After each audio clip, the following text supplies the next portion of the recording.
Ställ till vänster, ställ till vänster. Ta ner nacken, ta ner nacken. Ställ till vänster, mer till vänster, vänster.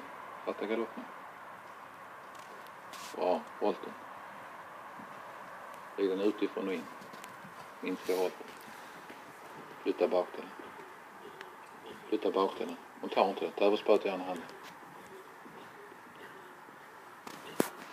Bra, det räcker. Klappa den lätt sits. Fint, sätta ner. Gör det en gång till. Klappa henne. Bra. Fint. Okej, när du kommer upp och öppna delen, rid den inifrån och ut.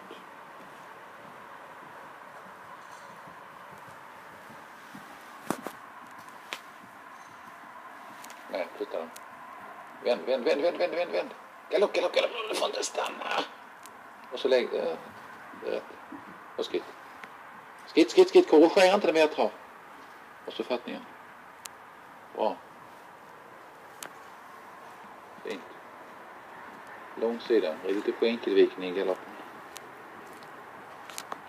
Bakdelen på spåret.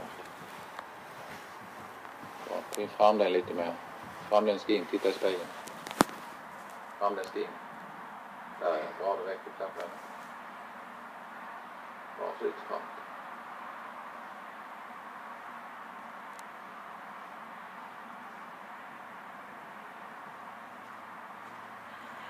Samma sak där. Det är lite före den i vikten.